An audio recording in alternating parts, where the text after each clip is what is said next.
السلام علیکم، میں ہوں فیصل احمد اور یہ ہے میرا یوٹیوب پیج مسٹر فن فل۔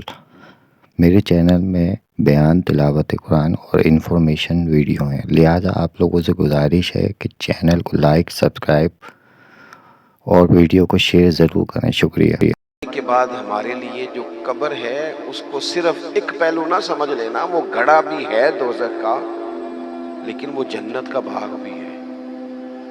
نبی پاک نے لوگوں کو ایجوکیٹ کیا، تعلیم دی، سمجھایا کہ تم ایک نظریاتی زندگی گزارو، فقط یہ 50-60 سال ہی کل زندگی نہیں، یہ تو تمہیں بھیجا گیا ہے کام کرنے کے لیے، کاشتکاری کرنے کے لیے، مرنے کے بعد تم نے اس کاشتکاری کا پھل کاٹنا ہے۔ اب یہ تعلیم اتنی راسخ ہو گئی لوگوں کے دلوں میں، اور صرف لوگوں کو نہیں سمجھایا، وہ ہمارے ہاں پیرانے نظام یہ کرتے ہیں، لوگوں کہتے ہیں فقیر ہو جاؤ، فقیر ہو جاؤ، فقیر ہو جاؤ، لوگ فقیر ہوتے جاتے ہیں اور پیر صاحب امیر ہوتے جاتے ہیں، وہ مالدار ہوتا جاتا ہے، لوگوں کو فقر کا سبق پڑھاتا جاتا ہے۔ نبی پاک علیہ السلام نے لوگوں کو جب یہ کہا نا کہ زندگی چند روزہ ہے، تو یہ تعلیم لوگوں کو تو دی، لیکن اپنا حال یہ تھا،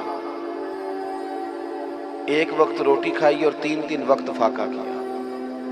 محبوب نے چٹائی پر آرام فرمایا، حضور موٹے بان کی چارپائی پہ لیٹے، موٹے بان، اور حضرت عمر فرماتے میں تبن سخت تھا، لیکن حضور کی کمر پر جب میں نے چارپائی کے نشان دیکھے تو میں رو پڑا۔ یا رسول اللہ، اللہ کے دشمن اتنی موج میں ہیں اور آپ تو حضور نے، ایک تو یہ ہے نا کہ آپ کی پیار میں کوئی رو رہا ہے تو بندہ کہے کوئی نہیں بس حالات ہے ایسے، نہ محبوب نے نظریہ بیان کیا، نظریہ فرمایا عمر تم پسند نہیں کرتے کہ وہ تھوڑی سی دنیا میں آسانی دیکھیں اور آخرت میں رسوا ہو جائیں، اور ہم دنیا میں تھوڑی سی مشکل دیکھیں اور آخرت کی ساری عزت اللہ ہمیں ہی عطا فرما دے؟ تو حضور تعلیم دیتے، سمجھاتے، قائل کرتے، دلیل دیتے، لوگوں کو سمجھ آتی، اور وہ پھر شعور اتنا بلند ہوا، اتنا بلند ہوا، اتنا بلند ہوا، یقین، علم الیقین تک سے شروع ہو کر عین الیقین تک پہنچا اور حق الیقین تک پہنچا کہ حضرت انس بن نضر رضی اللہ تعالیٰ عنہ احد کے میدان میں جب موجود تھے نا، تو جنت کی باتیں سن سن کے، وہ تعلیم لے لے کے، قلبی واردات اس طرح کی ہو گئی تھی کہ میدان احد میں کھڑے ہو کے لوگوں سے کہہ رہے تھے نہ ادھر جاؤ، ادھر واپس آؤ، مجھے تو احد پہاڑ کے دامن سے جنت کی خوشبو آ بھی رہی ہے، جنت کی خوشبو آ رہی ہے۔ تو تعلیم کا کچھ نہ تھوڑا سا سیکھنے کا ماحول بنائیں۔ ہمارے ہاں الجھنیں بہت زیادہ ہیں، ایک لمبی تعداد ہے لوگوں کی جو ہر وقت ذہنی کشمکش کا شکار رہتی ہے، ایک تناؤ ہے، ایک الجھاؤ ہے۔ میں گزارش کرتا رہتا ہوں بزرگوں سے تو نہیں، جو دوست احباب ہیں علماء کی جماعت میں، کہتا ہوں کہ لوگوں کے جو مسائل ہیں اس پر گفتگو کی جائے، لوگوں کو ذہنی آسودگی کا موقع میسر آئے، انہیں پتہ چلے کہ یہ ہمارا اصل مسئلہ ہے۔ ہمارے جو دیکھیں نا، حسد بہت بڑا مسئلہ ہے، اس پر نبی پاک علیہ السلام کی درجنوں احادیث موجود ہیں، اور اس کے ہر پہلو پر حضور نے ہمیں سبق دیے، بغض پر، جھوٹ پر، بدی پر، خیانت پر، رزق حلال کے فضائل پر، محبت پر، یہ جو ہمارے مسائل ہیں، ہم اگر حضور سے سیکھ لیں، ایک جنگ بنی رہتی ہے گھروں میں، چوکوں میں، چوراہوں میں، آپس میں، دفتروں میں، اکٹھے بیٹھنے والے لوگوں میں، حتیٰ کہ دینی ماحول میں بھی اگر چند لوگ مل کے کام کرتے ہیں تو وہاں بھی کچھ نہ کچھ آپس میں چیزیں دلوں میں موجود رہتی ہیں۔ شرط یہ ہے کہ ہم حضور سے سیکھیں، کشادگی پیدا ہوگی، دل بڑے ہوں۔ تو نبی پاک نے اپنے لیے بطور معلم کا لفظ اعزاز کے طور پر حضور نے بیان کیا، اور دوسرا حضور نے فرمایا میں نا اخلاق عالیہ کی تکمیل کرنے دنیا میں آیا ہوں۔ ایک ہوتا ہے کوئی اچھی بات کرنا، بہت سارے لوگ اچھی باتیں کرتے ہیں، اور آج کل تو سارے لوگ ہی اچھی باتیں کرتے ہیں، پر مسئلہ صرف اتنا ہے کہ کرتے دوسروں کے لیے۔ جتنی اچھی باتیں ہو رہی ہیں وہ ساری اچھی باتیں دوسروں کے لیے۔ اگر وہ اچھی بات جو ہم کر رہے ہیں صرف وہ والی کریں نا جس پر ہم عمل کرتے ہیں، تو جو تبلیغ عمل سے ہوتی ہے وہ دیرپا ہوتی ہے، اس میں وسعت ہوتی ہے۔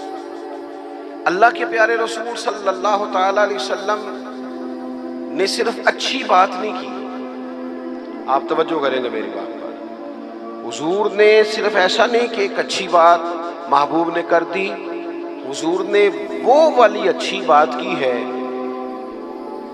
کہ اس سے زیادہ اچھی بات ہو سکتی نہیں۔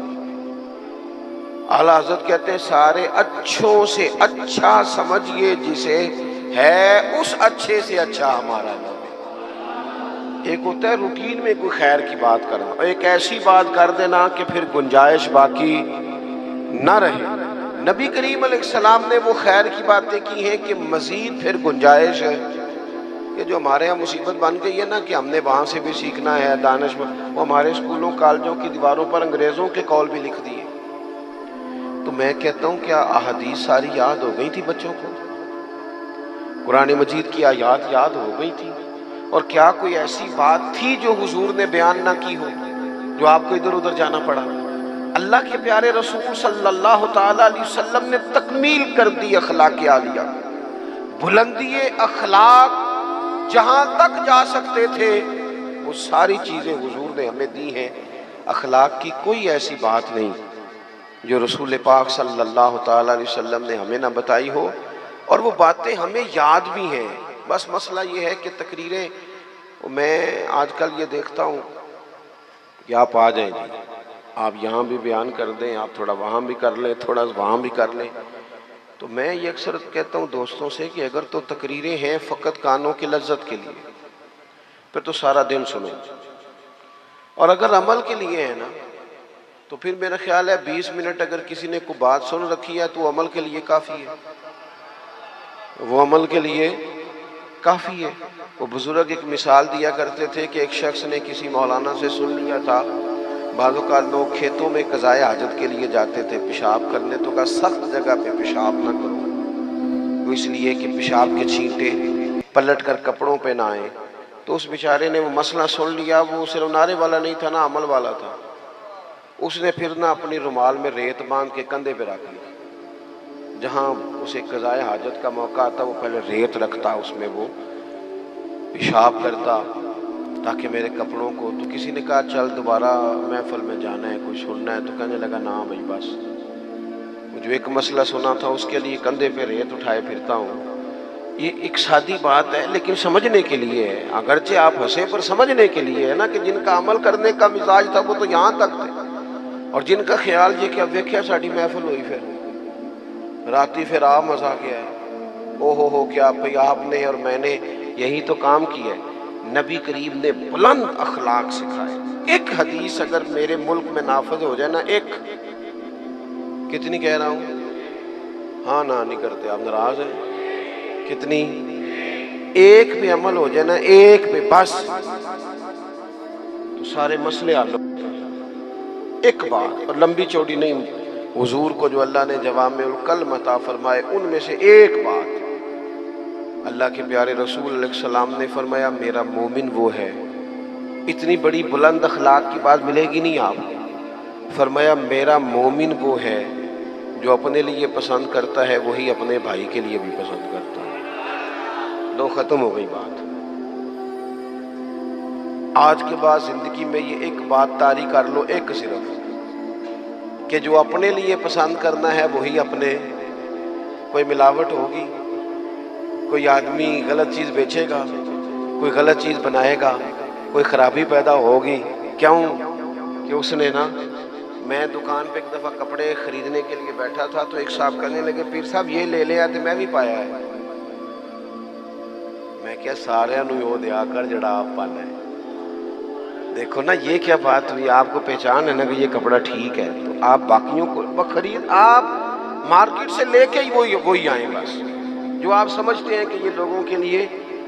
کیوں ہم اس طرح کا کام کرتے ہیں؟ کیوں نہیں ہم سمجھتے کہ یہ غیر نہیں ہے، یہ ہمارے اپنے لوگ ہیں؟ یہ کیسے ہو سکتا ہے کہ کسی کے بچوں کو آپ ملاوٹ والی چیز کھلائیں اور بیماریاں آپ کے گھر نہ آئیں؟ یہ کیسے ہو سکتا ہے؟